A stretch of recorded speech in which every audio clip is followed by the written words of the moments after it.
Welcome to r/entitled people, where we share stories from your lives about people who think the rules don't apply to them, and they should get what they want. Thank you, friends, for subscribing to the channel, and for so many likes. And today we have 3 great stories, so subscribe, hit the like button, and let's begin. The first story: an employee became involved in a client's family drama and helped one gracefully avenge her husband. The second story: neighbor that thinks public street parking is his own gets karma'd when the police tows his trailer. Is a man-child about the whole thing, and I can take victory knowing he got his just desserts. The third story: karma caught up with the entitled dude, and the guard does his job like dude asked. The first story is her property, his problem. DW equals distressed wife. CH equals cheating husband. OW equals other woman. Me equals me. It's my first shift alone at a newly opened hotel location. It's Valentine's night and we're not surprisingly empty, maybe at 35% occupancy. There's a crap ton of couples night things going on around town, and my shift quite literally is about to end. In walks DW. DW: hi ma'am, my name is DW. I need the key to my room. Me: okay, that shouldn't be a problem ma'am. May I see your ID card? She eagerly hands me an ID, and I quickly search in the system. There's no reservation under her name for this location. I figure if I search by property we can find her easier, since we recently switched from the LTI system to Our Guest, and Our Guest allows us to search by property now. No luck.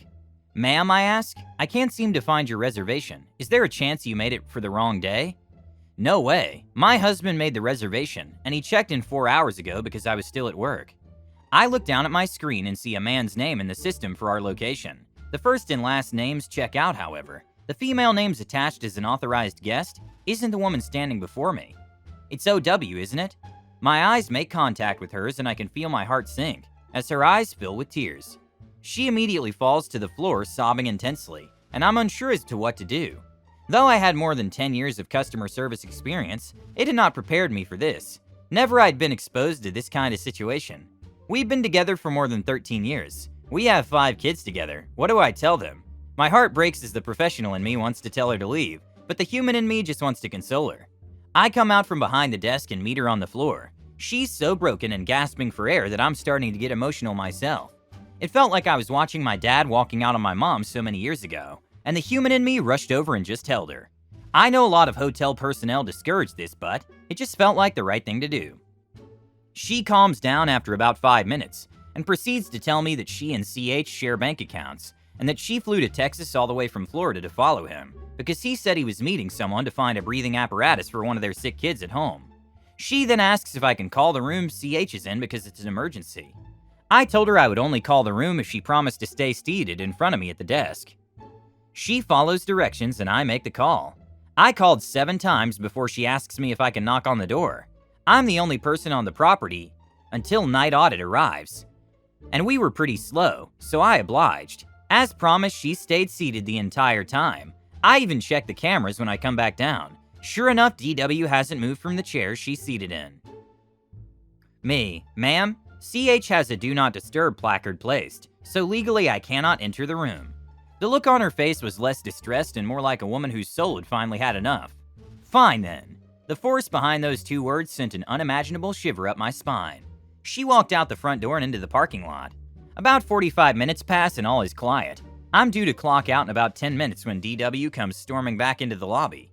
DW: miss, I have the master key to my car. Here's my VIN number, proof of insurance and title. Can I take my car with me? She's showing me documents that prove that the sparkling white BMW with electric green rims out front belongs to her. I tell her that if she's got the master key and proof that the vehicle is hers, I can't tell her no. She happily takes her things and hops into her car and drives away. She even honks her horn, waving excitedly out the window as she passes by the desk area to grab my attention. I wave back and give a smile too. As I'm counting the drawer to end my shift, we get a phone call from DW. I really didn't want to take the call because I was already 30 minutes late clocking off, because of the written statement I had to leave behind for the MOD for the following day, and I had to be back at 6:30 a.m. Turnaround shifts are pretty frequent. I know my husband won't answer the phone, so just leave him a message letting him know that this bank card has been reported as stolen, that I'm leaving him, and that if he would like to come home he can walk there because this vehicle belongs to me. She seemed to be in a much happier place. I tell her I would let him know, and I wished her all the best. I ended up being sick the following day, so my MOD messages me the details that followed. Apparently, CH and OW had to not only get Ubers, but they had to use OW's cash to get bus tickets back to Florida because DW froze all the credit and debit cards. He drove all the way to Texas in her car, and I did the right thing by letting her take it. Even local PD told him his name wasn't on the vehicle, and since it was in her name, she had every right to repossess it from him. DW actually frequents the hotel. She is happily remarried and her kids are all well and healthy. CH has not come back, and it's unknown if OW is still around. For clarity, the breathing apparatus is called a nebulizer. It's a portable breathing machine, about the size of a cooler, and some can cost upwards of $3,000. The youngest of the 5 children was and still does travel with an oxygen tank. They also bring the nebulizer with them when traveling in case of emergencies. CH is no longer in the picture.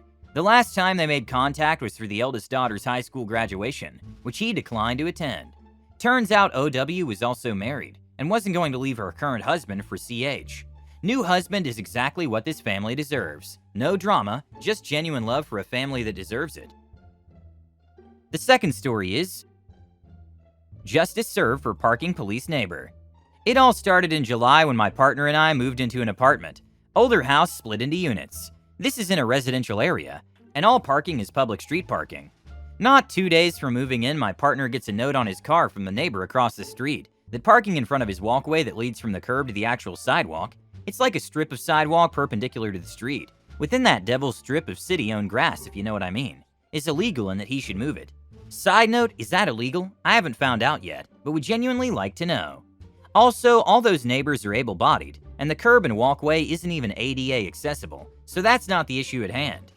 In any event, we take it in stride as a neighbor who's just a bit too anal about his parking, but nothing to complain about, as there is ample street parking. Then my unit neighbor tells me that parking police neighbor's wife told her to move her car from in front of her house so she could park there. BS, the curb is city property, idiot.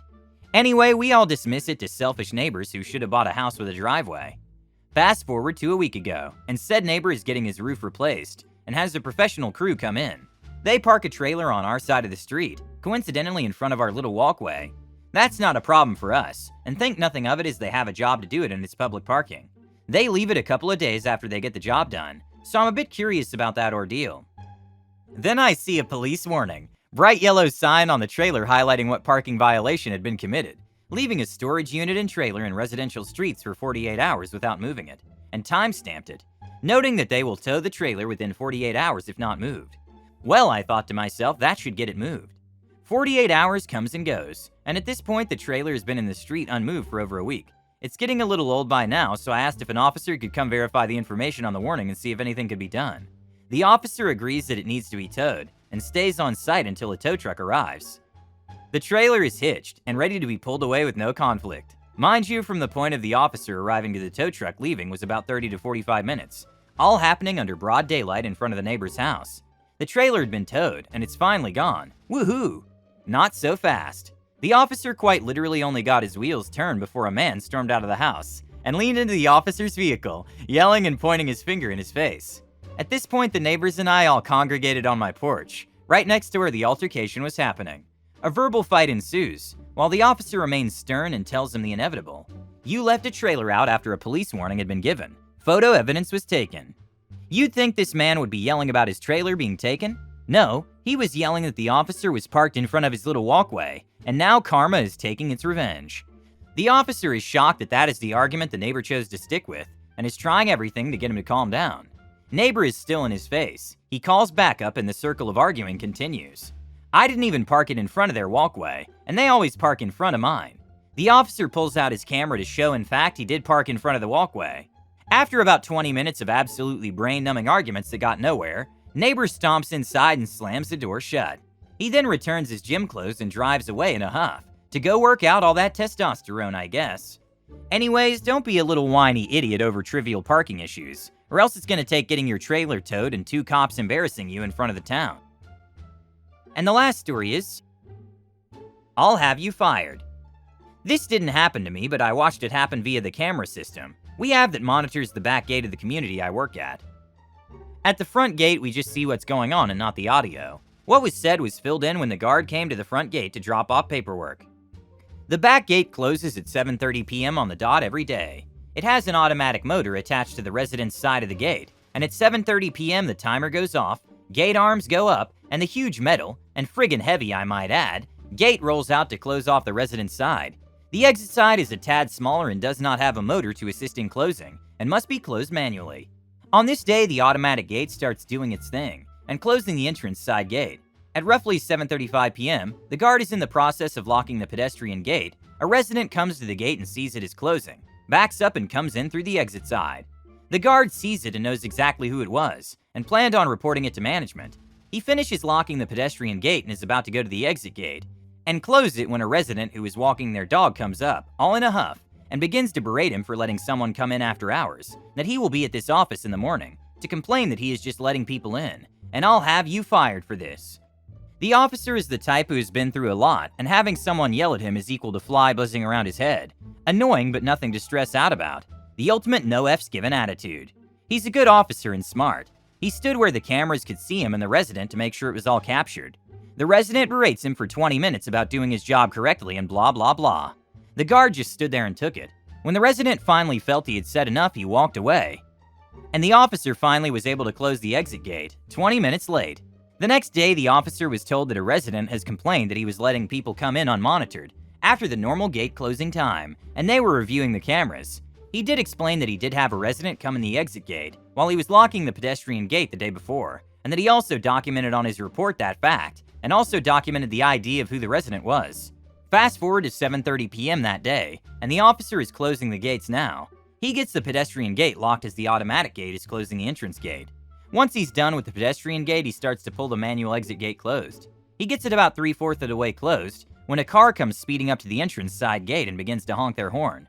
The guard stops closing the exit gate.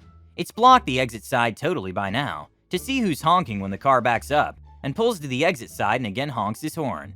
The guard walks to the car and lo and behold, it's the same guy who gave him hell for just letting people in. The resident demanded he be let in, but the officer explained that the gate is closed at 7:30 p.m., and he would need to use the front gate. The resident was not having it at all, and was screaming at him to let him in, using the excuse, "You haven't even locked it yet, so just let me in." The guard smiled and said, "You're correct. I haven't finished locking it yet," and turned back to the gate, and finished locking it with a smile. He then waved to the resident and finished locking up the gatehouse. By the time he arrived at the front gate to drop off his paperwork, the resident had come through the front gate, and just glared at the officer, who smiled and waved again, and added, "Have a nice day." Some people just have to be an A. I hope you enjoyed these stories. Hit the like button and subscribe to the channel.